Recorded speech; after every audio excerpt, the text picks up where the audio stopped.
Servus zum Snowfax Original. Wir sind hier im Bad Wiessee. Und als erstes natürlich Like und Abo bitte dalassen. Und das brauchen wir immer.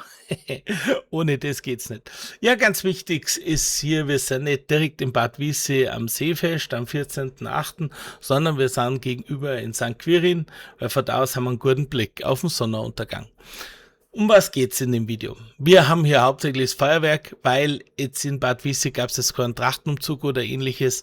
Und ich sage mal, ich brauche nicht die Leute auf dem Teller filmen beim Brotzeiten im Bierzelt oder beim Biertrinken.